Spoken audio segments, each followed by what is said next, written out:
Ontem foi o lançamento do Galaxy S24, a linha completa chegou no Brasil e nesse vídeo aqui eu quero conversar com vocês nos detalhes dos modelos S24, o pequenininho, e o S24 Plus, porque tem uma polêmica também envolvendo eles para esse ano. Se você quiser comprar qualquer um dos equipamentos, já estão disponíveis no Brasil, tem link de lojas confiáveis na descrição e agora roda a vinheta para a gente bater esse papo completo.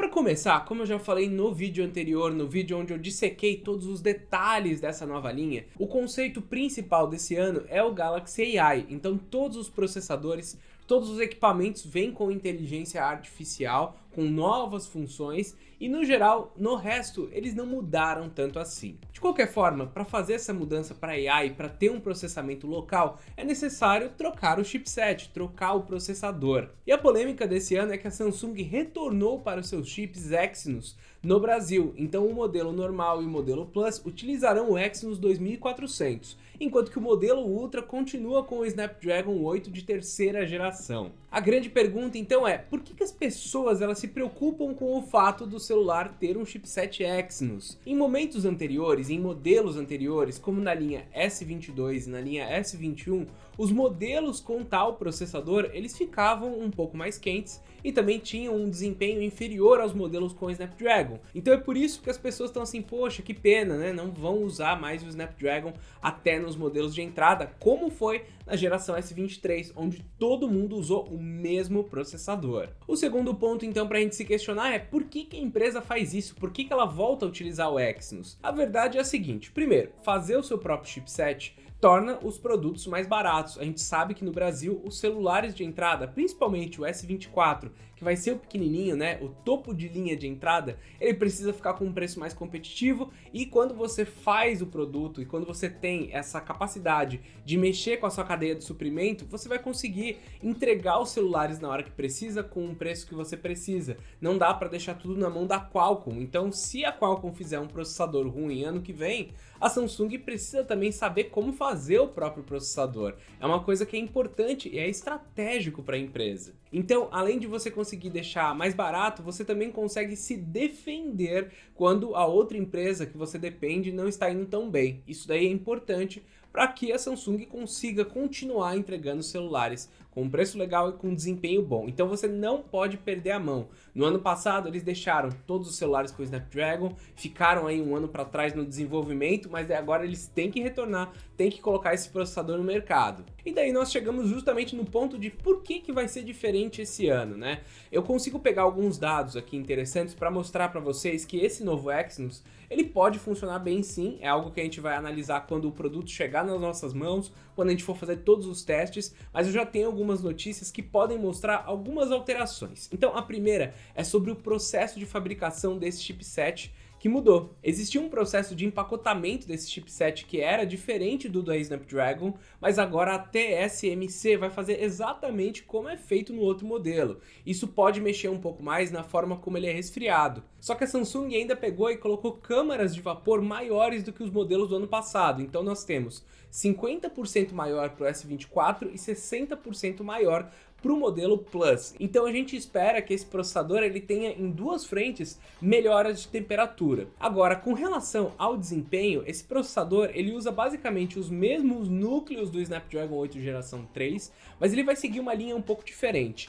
Todos os clocks do processador eles são menores do que o modelo da Qualcomm, mas ele tem dois núcleos a mais, são dois núcleos de gerenciamento de energia, então ele é um deca-core. Com isso, se você rodar um benchmark, é bem provável que no multicore às vezes ele leve um pouco a melhor. Você percebe que no dado do Nano Review, que eu estou mostrando aí na tela para vocês, em CPU ele levou a melhor, porque você tem um resultado final grande, tá? Mas nos outros pontos ele pode ficar um pouquinho para trás em questão de GPU e tudo mais. Nesses benchmarks preliminares que a gente encontrou na internet, a diferença está mais ou menos 2 milhões de pontos aí para Qualcomm e 1,65 para Samsung.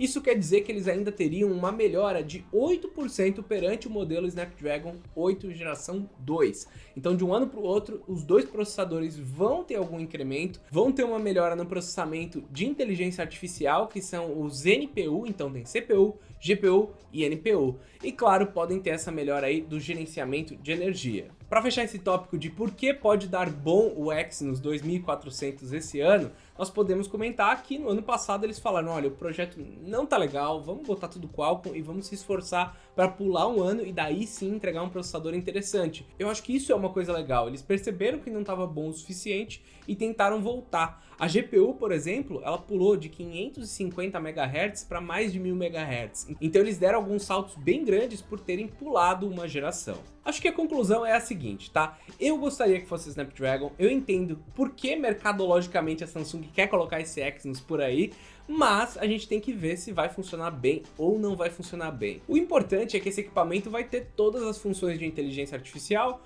vai rodar todos os jogos, e o único ponto onde a gente acha que pode dar uma diferença é justamente nas câmeras, no processamento delas e também no fato de que algumas funções podem ter alguma alteração. O Barba já encontrou uma diferença importante, então tem uma função nova que é você gravar com duas câmeras ao mesmo tempo. Enquanto no modelo Ultra é possível você fazer essa gravação dupla em 4K, você só consegue fazer isso em Full HD nos modelos normais e Plus. A nossa primeira suposição era de que esses dois modelos eles só conseguiam fazer essa configuração um pouco mais baixa por conta do número de memória RAM, mas a verdade é que o modelo 24, o pequeno, tem 8 GB, o modelo maior, o Plus, já tem 12, e o modelo Ultra também tem 12, então é algo relacionado com o processador provavelmente. Aliás, a gente podia começar a falar da construção desses carinhas e de algumas outras mudanças que tiveram, né? No geral, os celulares eles estão um pouquinho mais quadrados, com as bordas mais altas, com bordas reforçadas, é um alumínio, segundo eles, 10% mais resistente. Eu acho que 10% não é muita coisa, pode fazer diferença no dia a dia,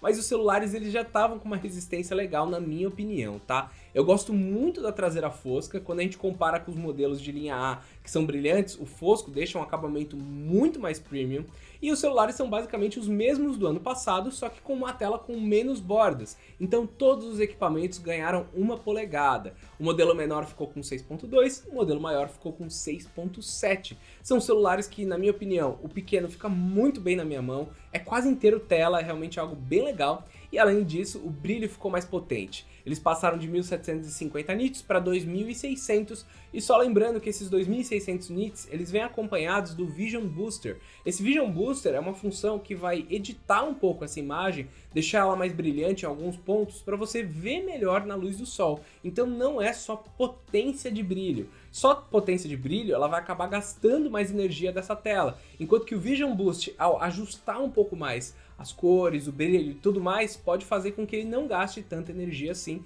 quando você está com essa função ativada. Gerenciamento de energia, aliás, foi um ponto que no ano passado eu gostei muito. Assistir YouTube num celular Samsung estava gastando perto de 5% por hora, realmente, streaming de vídeo estava gastando muito pouco nos celulares da Samsung. Eu quero ver se isso também vai ser aproveitado no Exynos, se é algo da One UI ou se era uma otimização da própria Qualcomm, que assim, deve ser da One UI, porque tem outros celulares com esse chipset que gastavam mais bateria, então eu imagino que eles devem conseguir manter isso. Acho que em questão de construção é justamente onde os celulares eles começam a se diferenciar um pouco, tá? O modelo Plus ele chega agora com uma tela Quad HD, então a resolução dele foi aprimorada. Isso pode influenciar um pouco em bateria, mas eu acho que não é tanto assim quanto já foi anteriormente. E ele também tem um carregamento mais rápido, ele aguenta 45 watts e daí ele vai carregar 65% da bateria em 30 minutos. Contra 50% em 30 minutos do modelo base, que é o modelo pequenininho e que só carrega com até 25 watts. Ainda nesse tema de bateria, o modelo base ganhou 100 mAh de capacidade e o modelo maior 200 mAh. Como aumentou 0.1 polegadas a tela de cada um dos dois, é esperado que eles mantenham o mesmo desempenho do que os anteriores. Em câmeras, os dois estão basicamente com o mesmo setup do último ano. Parece que tiveram alguns aprimoramentos muito pequenos, tá, nas câmeras. Nós ainda temos uma principal de 50 megapixels que vai fazer a foto tanto normal quanto em 2 vezes. Temos uma telefoto de 10 megapixels para fazer o zoom de 3 vezes e uma ultra wide que vai conseguir fazer 0.6. Eu gosto dessas câmeras, acho que elas são muito estáveis. Eu percebi que a transição entre elas está ainda melhor pelas filmagens que eu fiz lá no teste que a gente teve aqui no hands-on. As fotos estão muito bonitas, continuam saturadas como antes e a câmera frontal foi mantida basicamente a mesma. Eu gosto muito de fazer o 4K em modo retrato, eu não tive a oportunidade de testar esse 4K em retrato aqui nos modelos menores, mas como a câmera do Ultra é exatamente igual, eu quero mostrar um exemplo para vocês de como ficou.